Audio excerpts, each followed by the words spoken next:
The end of 2021 draws near, and while most people create nonsense like Game of the Year lists and similar stuff, we at Channel Kirby dedicate ourselves to the important things in life, like Kirby.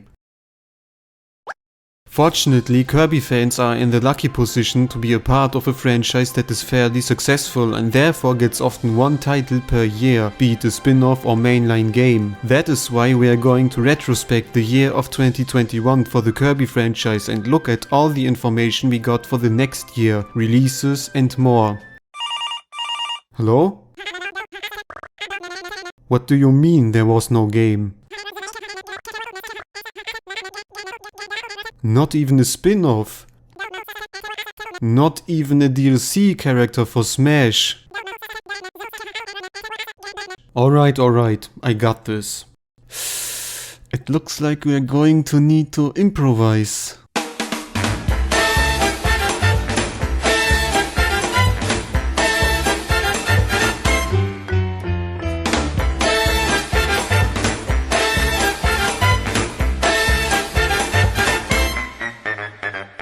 Surprising as it is, Kirby's 2021 was quite tame when comparing to recent years. After Star Allies released in 2018, we got Super Clash and Fighters 2 in the following years, both fairly simple in concept but still a tasty snack in between. This year, however, felt rather empty up until the Forgotten Land got announced, which is actually quite refreshing. After all, the chocolate can only be delicious in moderation, and having a year without any Kirby related stuff makes the hype for the Forgotten Land all the more powerful. Now, this doesn't mean there's nothing to talk about. Even if it's not exciting, we did get some snippets here and there, be it in the form of interviews or charming Twitter illustrations. Starting with May, we got our first information about the future of Kirby in an art book for Star Allies, released only in Japan. Here the developers talk about the obstacles when creating Star Allies, different facts about the Dream Friends, and even how the story was shaped in consideration of Triple Deluxe and Planet Robobot. It's an extremely interesting insight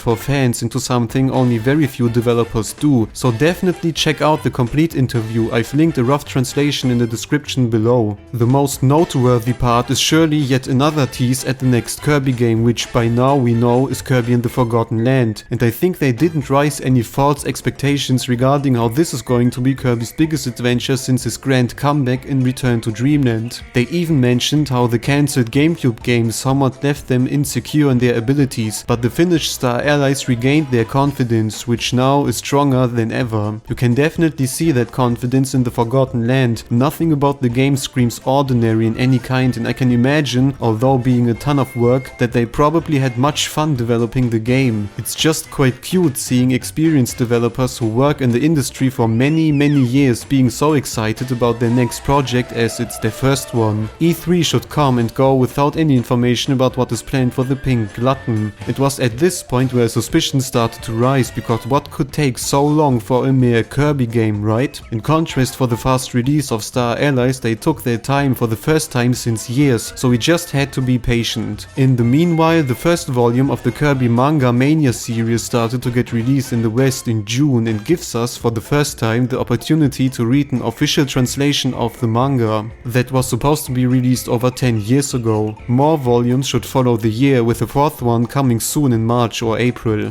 But these are just little bites for fans, which is why we approach the second half of 2021 with a tickling feeling that it was time to happen. Everyone awaited a Nintendo Direct for different reasons, but after I thought we would get an announcement at the beginning of the year or in summer, I knew it was time for the big announcement the developers teased every so often. It's for this reason why I started this channel, because while many hoped for a proper 3D Kirby since ages, it wasn't as out of the blue as some people might think. In my very first video, I've summarized a comprehensive recap of everything that hinted towards the first 3D title, and it's probably still the video I'm most proud of. Funnily enough, the Forgotten Land got once again leaked the day before the Direct, but I'm extremely glad I've left the internet the second I noticed something got leaked. After the presentation, nothing really special happened for the franchise, and we just have to wait until we get further information in the next year. There's certainly going to be another Direct in January or February, where more details about about the story, enemies, and maybe a new gimmick will be revealed for Kirby in the Forgotten Land. So all in all, it was a rather calm year for our favorite pink ball, which I don't consider as something negative in consideration how supportive the last years tended to be. I mean, you have to be aware that we got at least one release per year since 2014. If I think about it, let me check out.